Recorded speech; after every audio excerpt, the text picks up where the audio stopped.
Welcome to the program. You know, we look at news, views, truths from a decidedly biblical perspective. Got a tough hour here today. Some of you are parents, or I hope you're going to really listen up, because today I talked to parents who lost a child to Bethel Church, Redding, California. And yes, I am intentionally using the word lost. Caitlin was a very normal young woman, though one who experienced some serious health issues, certainly as a teenager. And in 2011, Dirk and Joan noticed that Caitlin's phone bill was $300 more than usual, with hundreds of texts and calls from people in California. Katie told her parents that she had to go to Bethel's School of Supernatural Ministry in Redding, California. And Bethel, just a little insight, they suggest that the Spirit of the Lord had actually left Jerusalem and had come to Redding, California. And Caitlin was told that she had to move out there or she would miss the true move of God.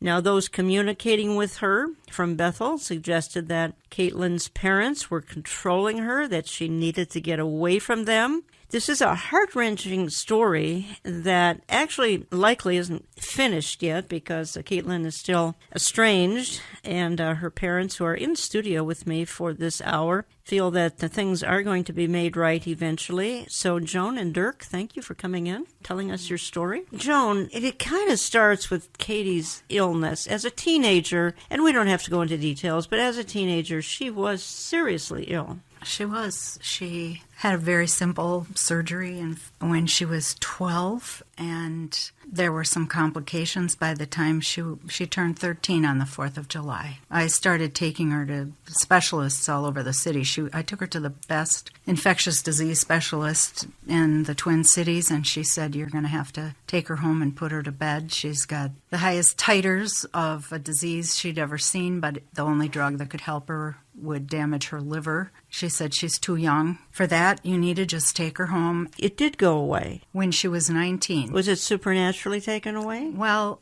we believe the Lord touched her. We were, by December of that year, her health was deteriorating, and we ended up at the Mayo. And she was on almost $1,000 worth of prescriptions a month to make her blood circulate, to handle other issues with her health. And we were making frequent trips there. We actually sent fluid specimens to Europe to a clinic that But she did get better. When she was 19, we feel God healed her. God touched her. Yep. Okay, but this is going to play into the story. That's why I'm raising it. I don't know that the details are important, but the fact that she was ill, Bethel Church was going to tap into this, the fact that she had been ill. About the time that Bethel started contacting Katie, she started acting strangely. How? I don't know how to explain it, except that she started to almost act like she was afraid of us. And we had no idea why. She'd never acted that way before, but that last summer, before she left, her behavior changed radically, and we couldn't figure out what was going on. Then we got our phone bill in August, and we knew that there was way too much influence from these people, and we drove to Indiana to meet with them. Katie and her little sister were there helping these people with their ministry. And we had no idea that we thought they went to a conservative church in Texas. That's what we thought we knew about them. And we found out then that they were involved with Bethel. We talked to them. We asked them, what was going on. And that's when they told us we needed to move to Bethel. But they wanted you to move to Bethel as a family? Yeah, they thought we should sell all we have and move to Bethel, to Redding, because the Spirit of the Lord was there and nowhere else. Nowhere else. And Dirk, he owns a family business that's been in existence since 1926. It wasn't something that we were prepared to do, and then they proceeded to tell us that we were really making a big mistake not listening to them, that we were missing out on God. Okay, so then did Katie just get on a plane and head out there? Actually, she was working with them for a week every month with meetings that they were having for young girls, 12 to 15, that they presented as... In Reading or? Nope, they were all over the country. Okay. They were in Indianapolis and in Sacramento and a couple other places. And she went to Singapore with them for 3 weeks the year before, over Thanksgiving. And when she came home from Singapore, she was starting to act different, and she had a little bit of school left to finish, so she finished it, and that's when they really turned the screws on you. She graduated. You have to come to Bethel to please God. What are you thinking at this time? Well, we started to research what is this Bethel place and what's going on there, and really became aware that their whole focus was miracles, miracles, healings, healings. Right. And it seemed like we're trying to touch business and music. That's right. And art and anything that you would think would be a vocational discipline, they would say, we have the best. We did confront this couple and said, well, what about this? What about Matthew 12 or Mark 12, where it says, evil generation seeks after a sign? Mm-hmm. And his response was, well, our pastor wants all he can get. Mm-hmm. Our pastor wants every miracle possible. Okay, that pastor is Pastor Bill Johnson. And folks, honestly, we're not attacking the Bethel folks or Pastor Johnson in this hour, but we are trying to sound a warning that the same situation could happen to you if, in fact, part of your family gets enthralled with what's happening in Bethel Church, Redding, California. I've actually had communication with them because I've referenced them in previous programming, and they've reached out to me, and I reached back to them, and I know I'm going to hear from them here in the coming days as well, and I will communicate with them. Now, Joan or Dirk, whoever cares to answer this, they were going to tap into the fact that Katie had been ill, and they were actually going to sort of threaten her, as far as I can understand, and say, if you don't come here and kind of do what we tell you to do, you might get sick again, or perhaps you're going to get sick again. Is that what they told her? They prophesied over her. They prophesied and said that would happen. God would make her sick again if she did not go with them to Bethel, and that bad things would happen to her family. Mm-hmm. And we have a big family, and we're very close. And I believe they made her a martyr. Okay.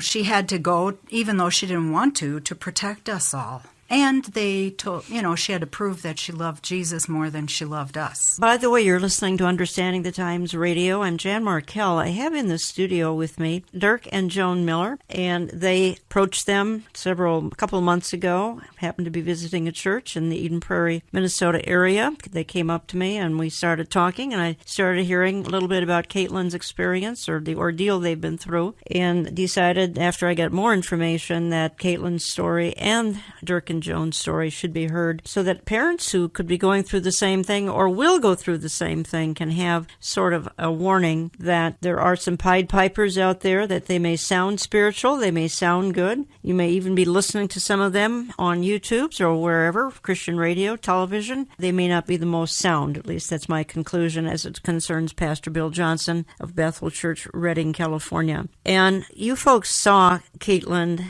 after she'd been there for a short time, and you said to me that once she got to Bethel, she almost became a robot, that she became stiff, she didn't have much effect in her countenance at all. And what do you think happened when she got there, Dirk? Do you have any idea? Well, at first she said where she was going to communicate with us weekly, soon she said, you're crossing my boundaries. Mm-hmm. And then a few weeks later, I got an email at work saying, I can't have any more contact with you. And this was kind of out of the blue. We know from doing research and actually from going out there that they strongly insist anybody that has a problem or a perceived problem go through their church counseling. They call it sozo counseling. That's correct. And it's, as we understand it now from researching it, it's a form of recovered memory counseling or regression counseling, some people call it. Right. That's been around for years and years, but they've repackaged it at Bethel and by putting a nice Greek word sozo on it. Right. That means I've been delivered, I've been restored, I've been healed, I've been saved. Let me play a little clip of Bethel in their own words talking about this sozo counseling. We have a lot of questions about exactly what sozo is. So I want to explain not only what the word is, but also what we do and what we don't do in the context of the process or the sessions that we sit down with. Sozo is a Greek word that is used 110 times in the New Testament. It actually means to be made whole. But the translators translated it saved, translated it healed, and translated it delivered. And so the Sozo ministry is a place where we go in, find the wounds and lies, find the roots of issues that stop people from being able to deal with life, being able to deal with issues that are coming into their life. Plus, we also go in and help you find, develop, and heal the reasons why you don't have a good relationship with each members of the Godhead. Sozo is not counseling. It is not a prayer ministry. It is a team of people going in, helping you make that connection with the Godhead, and thus have a place to go to deal with all the issues and crises that will happen with you. It is also a deliverance ministry, because once you go in and heal the wounds and lies, heal the reasons why the demonic thinks it has legal access, the demonic has to leave. And that's, in essence, what deliverance is. So that's what Sozo is. That's right off their website, to be made whole. How can you have any contention with the concept of having to be made whole? And yet this is really what probably programmed Caitlin, correct? This is how they got at her mind and got at her innermost being, was through Sozo counseling. We believe that's absolutely it. We heard through a young man that had gone to Northwestern, graduated, and went out there, that if you want to work with the music ministry, you have to go through Sozo counseling. And if you don't have anything to share that's wrong with you or your life, they'll make something up. He felt they were brainwashing him against his parents and fled and came home. But, this was a kid that had graduated from college, and Katie was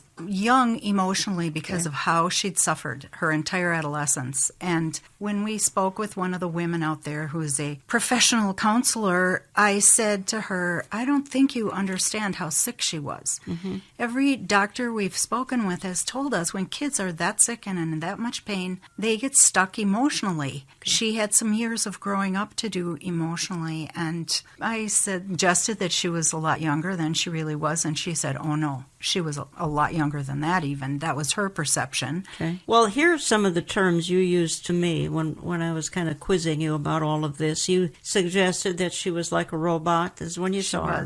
She was already out there. She's like a robot. You said it appeared as though she was hypnotized. It was actually, she was like that the day she left. She called us. We were on an anniversary getaway, September 10th, 2011, and we got a phone call at 10 or something at night, and she said, God told me to go to Reading, and I bought a plane ticket. And we said, wait a minute. She said, I'm leaving at 6 o'clock on Monday morning. So that was late on Saturday. We got in the car and started driving, got home early Sunday. She was literally stiff as a board. It was frightening, her appearance. Yeah, it apparently, like the mind control had already started. Oh, yes. Yeah, absolutely. I want to talk a little bit about the tactics used out there because they're legion. We've already referenced Sozo. I think this Sozo counseling, which is related to theophostic counseling, which I'm not convinced is a sound form of counseling. There are churches all around the country that employ this kind of counseling. And in the little clip, you heard them say that the word means to be made whole. Well, that sounds wonderful. Who doesn't want to be made whole? That the demonic has to leave, whoever they're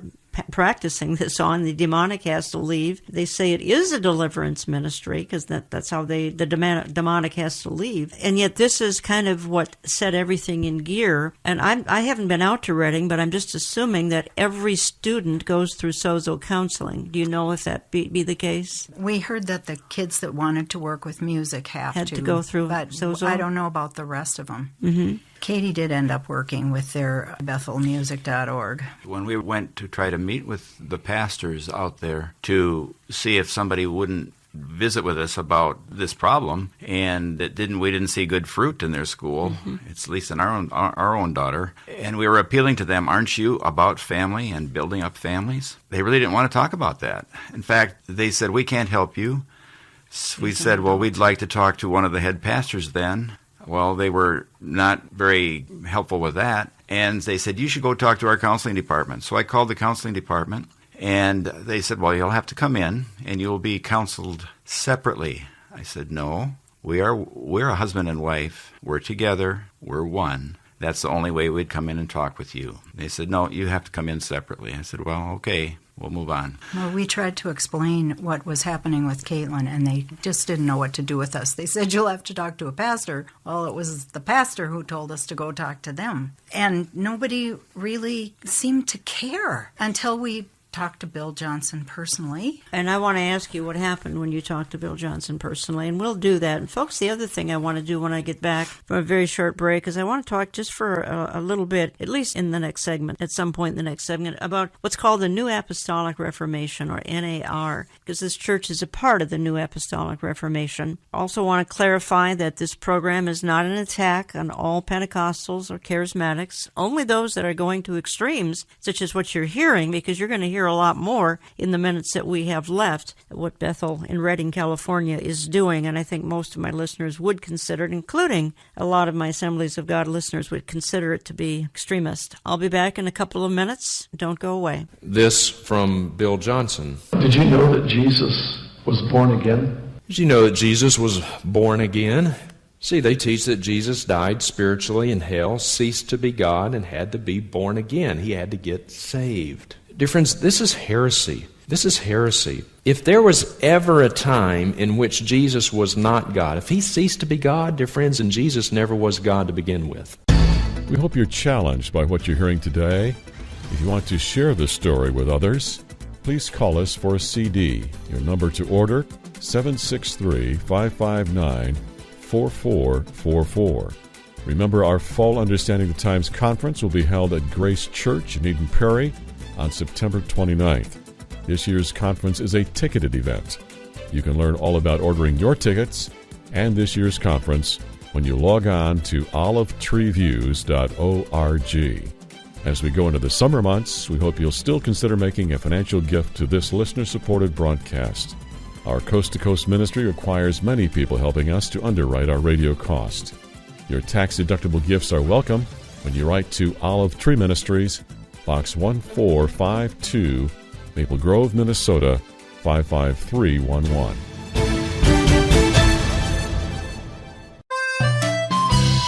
Understanding the Times 2018 is not that far away. Saturday, September 29th, 8:30 a.m. to 5 p.m. Please note the earlier starting time. There are still tickets available for $10, $15, and $20. Visit our website, olivetreeviews.org, and go to conferences or contact brushfire.com. I'll give you an 800 number as soon as you get a pencil and paper. Don't miss the like-minded fellowship as well, as our cutting-edge speakers include Pastor Jack Hibbs, Pastor J.D. Farag, Pastor Billy Crone, Eric Barger, and Amir Sarfati. Headlines today are a harbinger of his return. We'll unpack that Saturday, September 29th. Learn to be a watchman on the wall. We live in challenging times, but things aren't falling apart. They're falling into place. Learn how at Understanding the Times 2018. For tickets, order online or call Brushfire at 888-338-5338. That's 888-338-5338. The conference will be live streamed on our website, olivetreeviews.org, at no cost. This is why James comes along in the New Testament, and James makes this statement. He said, do not be deceived. I'm going to say it again. There's only one problem with deception. It's deceiving. The person who's deceived believes with all their heart they're right when in reality they're wrong. That's scary. You know what James is saying? You can live a life deception-free. Today, we're airing the testimony of a couple who lost their daughter to a church in California. She was told not to contact her parents. The church convinced her that her parents were abusing her. For more of the story, let's go back to Jan Markell. Hi guys, I can barely believe what I walked into in a Christian meeting a couple of weeks ago. And this is not the first time this has happened in a Christian church or organisation here in Jerusalem. And I just despair at the deception, the counterfeit spirit, the kundalini evil that is coming in to our buildings and, into the hearts of people who are perhaps striving to know God. But what's even more worrying is that there's no shepherds to look out for them. I'm going to show you the footage that I took when I walked into this meeting. And as you'll see, it's all about birthing this Kundalini spirit. Is the most disturbing thing I have ever walked into, especially in a place that's Christian. So I show you this, please turn it off if it disturbs you, because it's very disturbing, but this is evil, and I show you this to warn you to stay well away from this type of thing. It is not Christianity, it is the New Age Kundalini Antichrist spirit.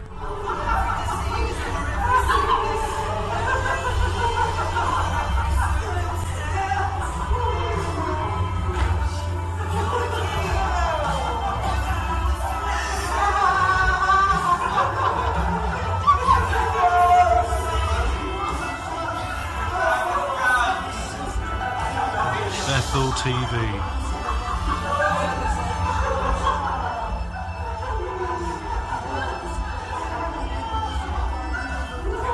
There's a great deception coming, folks. This being drunk in the spirit. These people are under the influence of a cruel form of hypnotism in which their psyche is broken down to leave them vulnerable to the power of suggestion and the manipulation of demonic spirits. Great deception is coming. Frankly, I think a great deception is already upon us, and it has infiltrated some of our churches, and I'm spending this program and part of the next program talking to parents who lost a daughter to the great deception. I'm talking for this hour and part of next with Dirk and Joan Miller, and they lost their daughter Caitlin to the, what you just heard going on at Bethel Church, Redding, California. And we've been talking the first segment a little bit about how it all happened. Caitlin had a serious illness for all of her teen years. Dirk and Joan feel that Bethel tapped into that, even scared her by saying if she didn't come to Bethel, that illness could return. And Caitlin had been healed of that particular illness.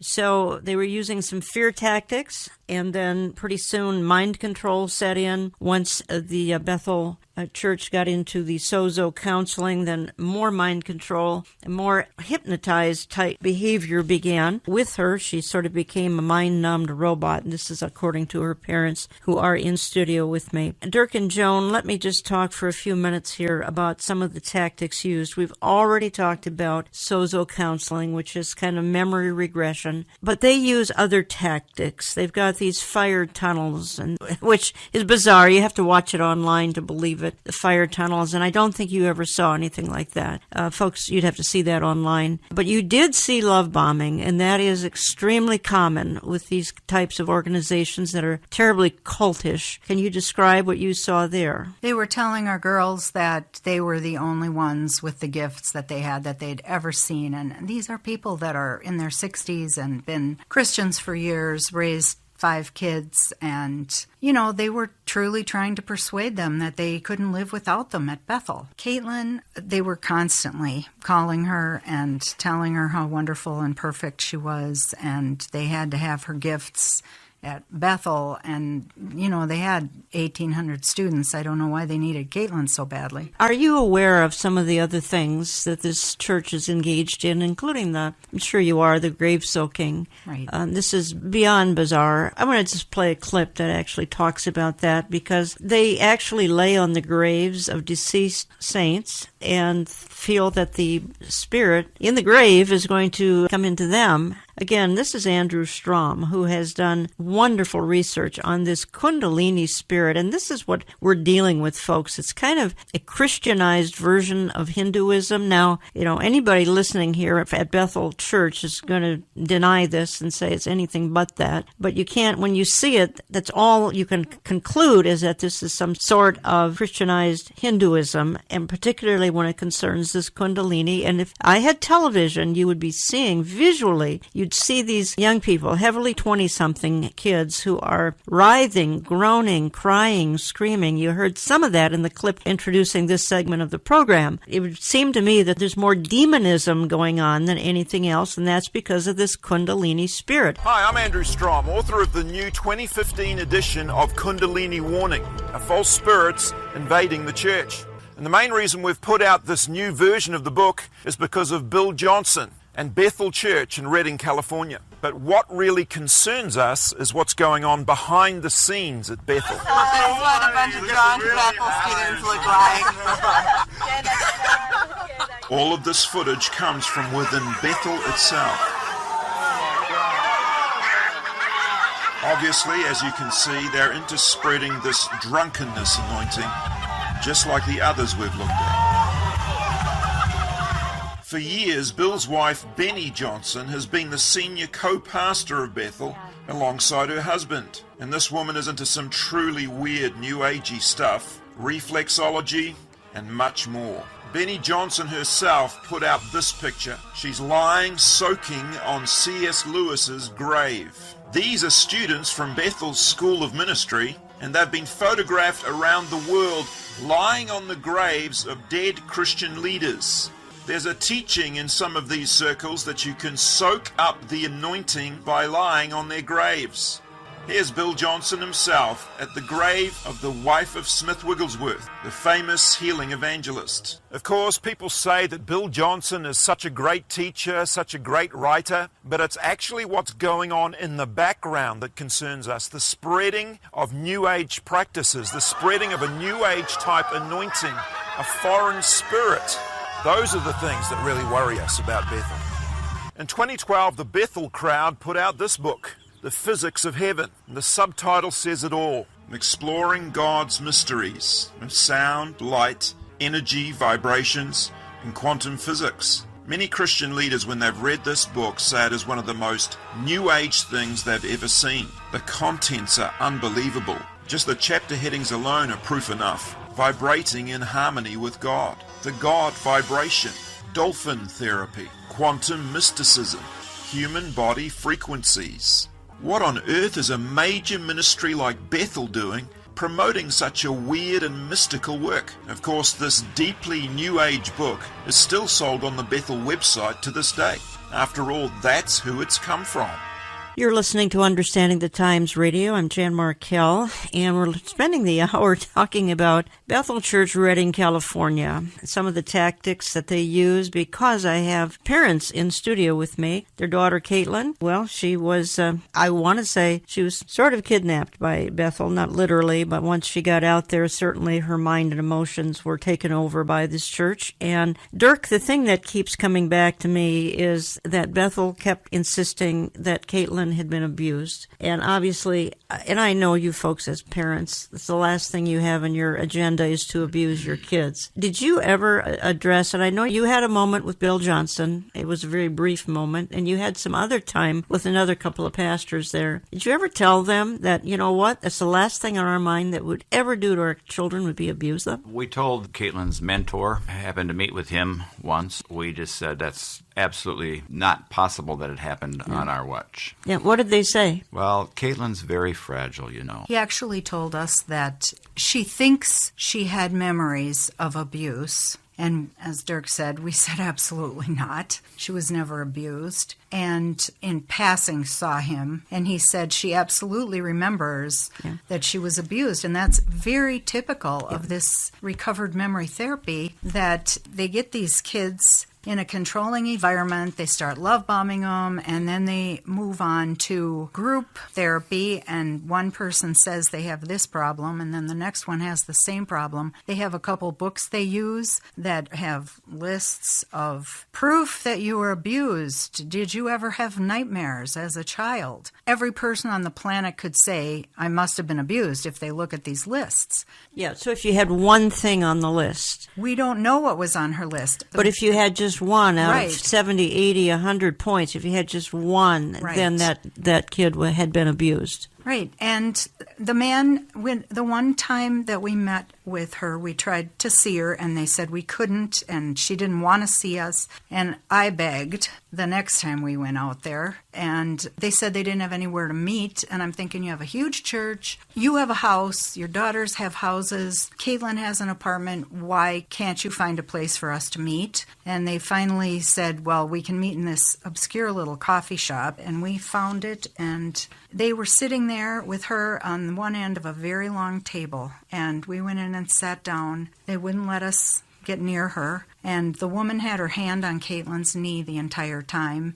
And they started questioning us and intimating that we'd been abusive. And this was, at that point, news to us. This was the first encounter we got with this accusation. And I was weeping. I said, "What did we do? Katie, tell me. I'll ask your forgiveness for anything. I will go before the church. Tell me what we did." And she said, "It's on the list." And the man held up a legal pad, single-spaced, covering this page of accusations against us, and he would not tell us what was on the list.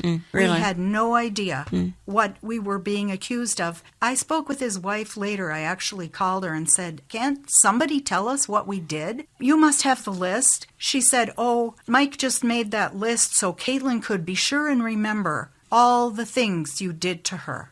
But we still to this day don't know what the accusations are beyond abuse, which we love our daughter. Of course. We love her, and we're not mad at her. We know that these people have, I don't know what the word would be, brainwashed or seduced her to believe lies. You had a short conversation with Pastor Bill Johnson, and how did that play out? We decided to go back to one of their conferences and as paying members just to be legitimately there from their point of view, and hoping we could meet with some of the pastors. And after Bill spoke at one of the sessions, he was in the back of the auditorium, so we thought, well, this is our chance to maybe appeal to Bill. And we went to talk with him and basically to appeal and say, boy, we've had this problem, and all communication has been cut off by our daughter from us and 400 people on Facebook. We don't understand that. What's going on that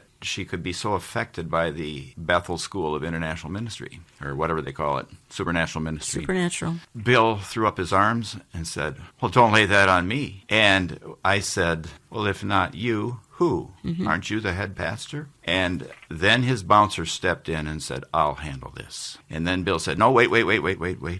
You could maybe meet with my son. He's one of the pastors here. Go see if you can get an appointment with him. And if you can't, I'll meet with you in 2 days." And we did not get to meet with his son, but we managed to meet with Caitlin's personal mentor, which would be one of the 64 pastors there or whatever. Okay. Then the head of the dean of the school. Anyway, that's how it went. What I want to do eventually here is talk to you about the graduation ceremony. And Dirk, you also said to me, because I'm assuming you had to pay the $2,500 a year for Katie to be a part of Bethel School of Supernatural Ministry, correct? We did not want her to go there. Once she made this pronouncement that she was going, and we did a little bit of research, we said, "Katie, no, you have some amazing opportunities lined up in career, the career she was interested in." But see, we didn't know that they had told her God would make her sick again if she didn't go there. She managed to come up with the money herself, and we couldn't stop her. She was an adult. Okay, so you didn't finance it then? We didn't finance it, and the man that he may be, I don't know. We don't know what his entire financial input was with her. They totally cut us off from any information. We were treated like we were criminal abusers. And Katie lived with their daughter and her husband. And it was a bizarre living situation, actually. The girls that were living with those people paying rent actually had as their living area an unheated garage. Yeah. And when we visited in November, it was freezing there. It was the same temperature in Redding that it was in Minnesota, November 17th. And those girls were sitting in the garage on old furniture in their winter coats, shivering and doing their schoolwork. And I said, "Why aren't you guys in the house? I don't understand. There's a heated house right behind us here." And they said, "This is our special place." So, all right, when I get back, I'm going to just explain a little bit further what the New Apostolic Reformation is. And eventually I want to get to the story of the graduation service, which is beyond bizarre, folks. That's all I can say. We'll do that. I am coming back in just a couple of minutes. Don't go away. In today's world, who do you trust for good insight on current events? For that matter, who do you trust for good Bible commentary? America is full of fake news and false teaching. That's why we want to offer you an alternative to both. We are Understanding the Times Radio with Jan Markell, and our main objective is to tell you the truth about current events as they relate to a biblical worldview. Join us each week on this station for a source you can trust. Thank you for listening to this edition of Understanding the Times Radio. This is one of the most listened to weekend radio programs in America today. As you listen week by week, you can see why people tune in to hear the latest from Jan Markell. We trust we're helping you understand the times and to find hope in Jesus Christ. We keep in touch with you through our website, olivetreeviews.org. Reach us by phone at 763-559-4444. For the latest on our fall conference and to download the latest radio posting, visit us at olivetreeviews.org. You're invited to help us maintain our broadcast presence in your neighborhood. Please consider becoming a financial partner. Your tax-deductible gifts are welcome when you write to Olive Tree Ministries, Box 1452, Maple Grove, Minnesota, 55311. Olive Tree Ministries is carrying a new product to help you contend for the faith and understand the times. It is Terry James' new book, Deceivers, Exposing Evil Seducers and Their Last Days Deception. Our generation is characterized by deceiving tactics in the church, the media, the schoolroom, the government, the globalist agenda, and much, much more. I have contributed a chapter in the book talking about the deception that has invaded the church in the last 30 years.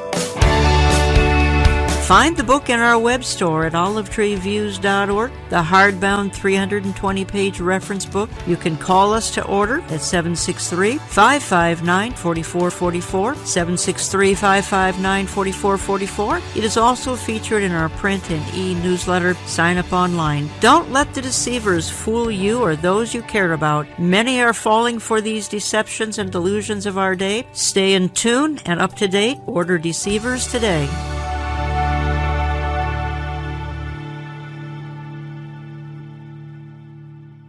This is Jan Markell. Many Christian leaders avoid the topics of our day, but here on this program we hit them head on. The times demand we address the hard issues and bring a biblical viewpoint into focus. Thanks for joining us.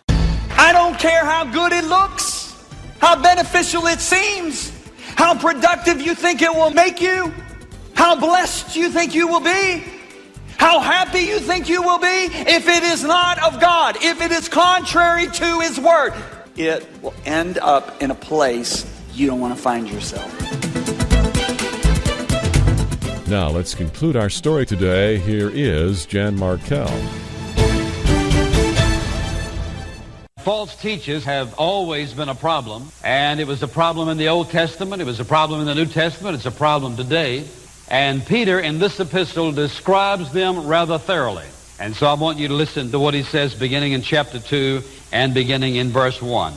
But false prophets also arose among the people, just as there will be false teachers among you, who will secretly introduce destructive heresies, even denying the master who bought them, bringing swift destruction upon themselves. And many will follow their sensuality, and because of them the way of the truth will be maligned.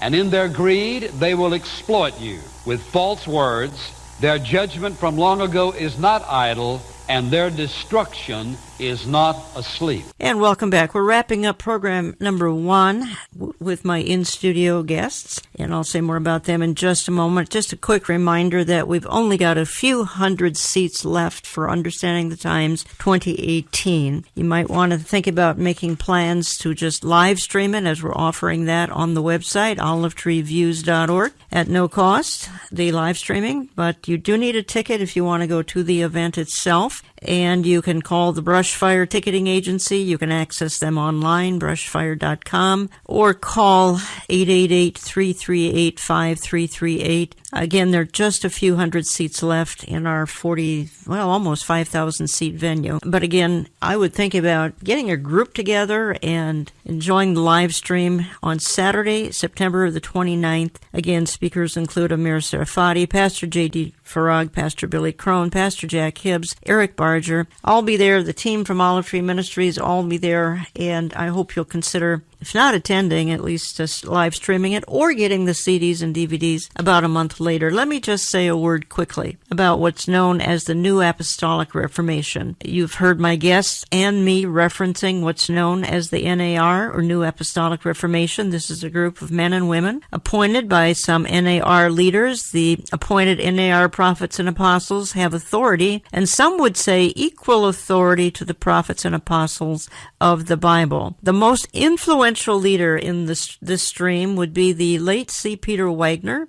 Pastor Bill Johnson, whom we have been discussing in this programming, would be a leader in the New Apostolic Reformation. And again, let me say that it is not the purpose of this program to determine if this is a movement of God or not. I am critical of some of the so-called signs and wonders being promoted by the NAR. The leaders are engaging in a lot of what would be called extra-biblical activity. In other words, far more than what the Bible talks about. And too many of them, certainly not all, believe in what's known as dominion theology. That is, that the church will make the world perfect, and then Jesus Christ can return. And not until the church makes the world perfect. Well, how is that working out for the world? Bethel has on its home page, if you visit it, on earth as it is in heaven. That is dominionism. And again, I strongly want to clarify that not all who are in the Pentecostal or charismatic stream go along with NAR theology. I suspect most do not.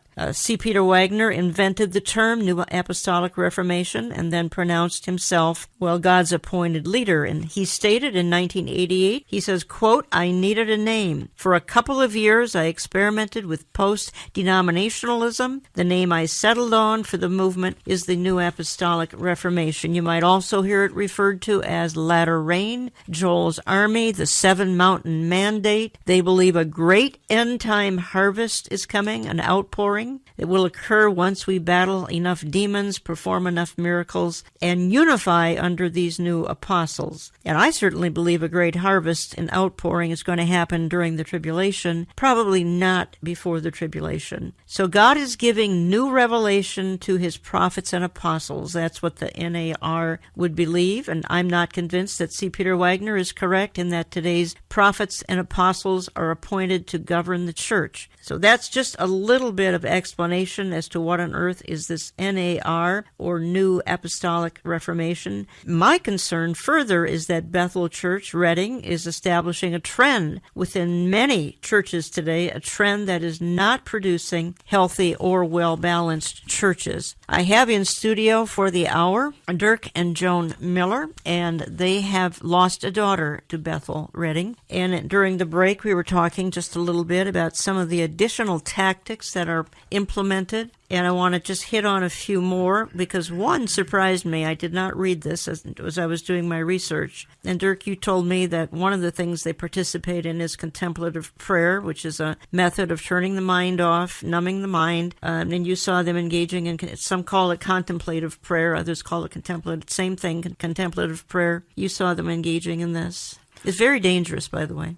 Yes, they have a special, prayer building, and that's lots of people are in there. Just maybe some are praying normally, but we saw that they were encouraging, turn your mind off and let God speak. Turn your mind off. Obviously, trashing the past is huge. And it's hard for me to comprehend how they even have a conscience to trash the past with parents like you who come along and then insinuating all the abuse that went on and then suggesting that there's a better way. There's a better way than how you folks raised Caitlin. There's a better way. And if they'll just follow this better way, then you get this, whatever they're promising and promoting at Bethel Church. Joan, your thoughts on that? They got her. They persuaded her that we were not worthy of having any communication anymore, and we have no idea what her specific allegations are, only that we were abusive, and we have 4 other children that would deny that, and an awful lot of friends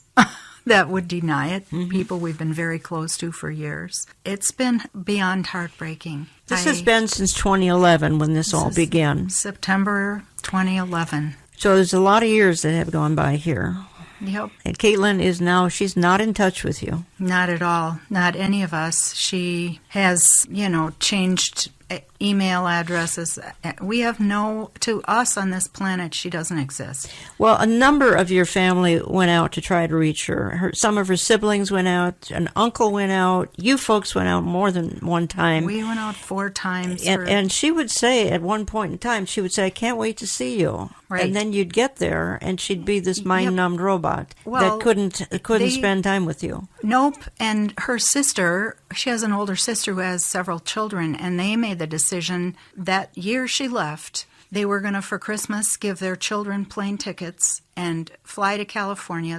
Their father's brother lives there with his kids, so they wanted to see their cousins, but they also wanted to see Caitlin. They Skyped with Caitlin. Right after Christmas of 2011, she was still having communication with her sisters minimally, but Amy got a hold of her and they Skyped with her. She was all excited. The children were all excited to see her. She said, I can get a ride to Sacramento, no problem, because it would have been 8 hours one way for them to drive their children from where they were to visit her. So they were going to meet halfway. 4 days before they left, Amy got an email saying, I don't have any way to get to you. I don't have time to do this. And, it's not going to work. Amy immediately wrote her back and said, Caitlin, we will go anywhere. We want to see you. The kids are excited to see you. And that was the end of that. She was not allowed to see Amy. And the last time we visited there, when we were there for 2 weeks, we were told that was the last time we saw Caitlin. That last day of the 2 weeks, they finally arranged the meeting. And that was one of the first things she brought up. Amy didn't care about me enough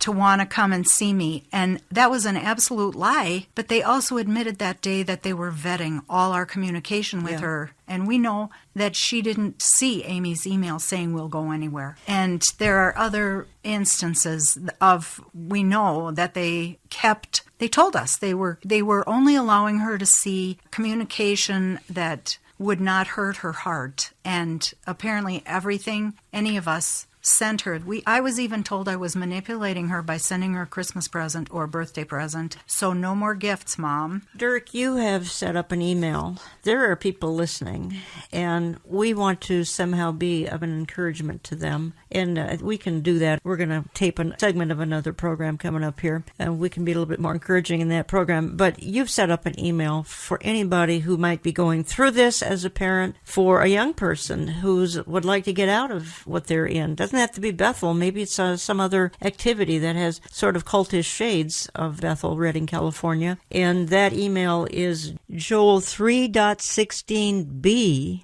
at outlook.com. Again, joel3.16b at outlook.com. And I'm hoping some folks will write you and get some encouragement, some counsel. Yes, and we're wanting to appeal to the heart of, all the family members who have been imprisoned emotionally by these groups. Mm-hmm.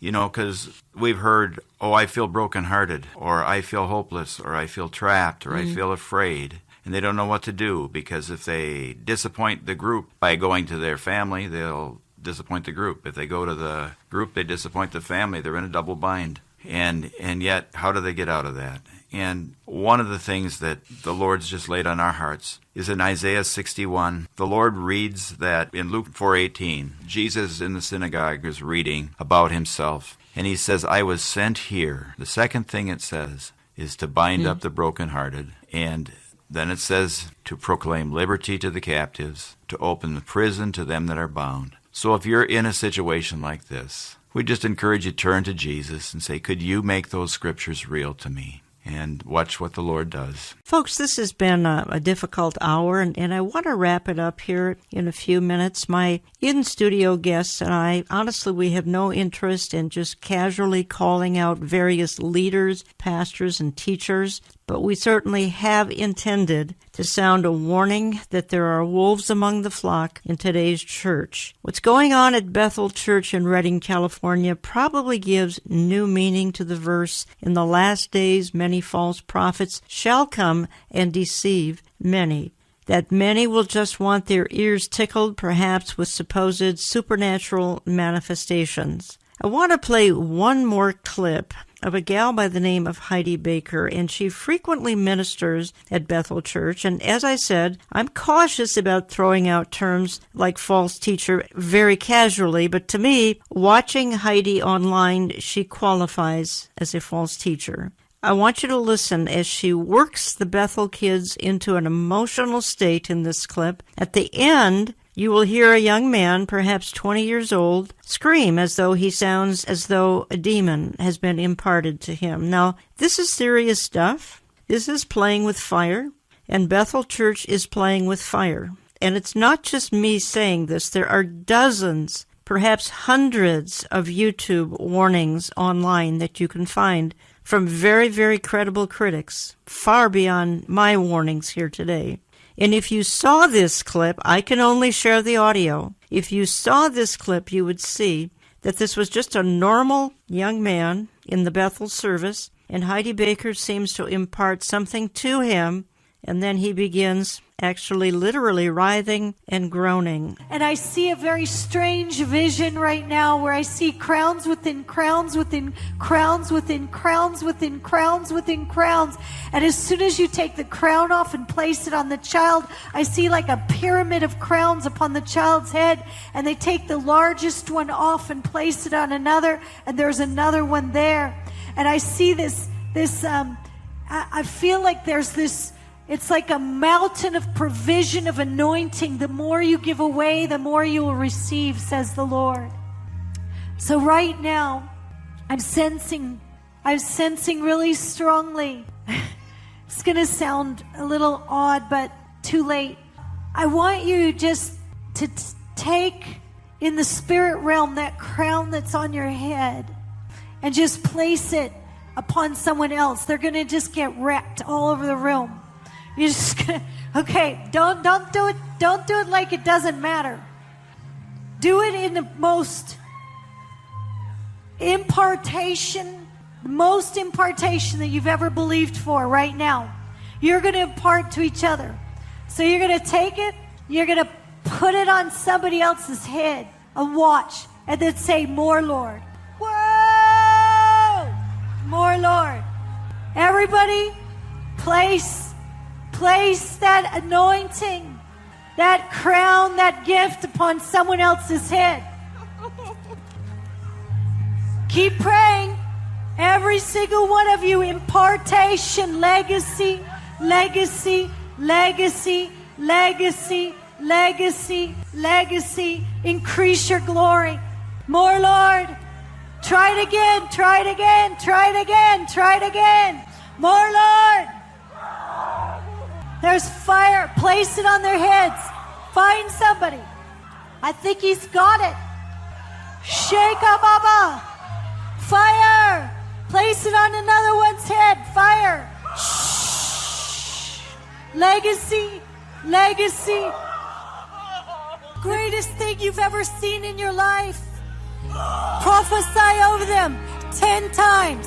Well, the New Apostolic Reformation, it is not sound. There I said it. If you are caught up in it, hear the words of warning and take them seriously. We've touched on only 10% of the problems in this stream. By the way, we're going to have another segment, a short segment with Dirk and Joan Miller next week to conclude our two-part series. Perhaps you'd like to get a couple of CDs to pass on to someone else. Give my office a call. Let me just close with a couple of Bible verses. Matthew 24:24, for false messiahs and false prophets will appear and perform great signs and wonders to deceive, if possible, even the elect. In 2 Timothy 4, a time will come when people will not listen to accurate teachings. Instead, they will follow their own desires and surround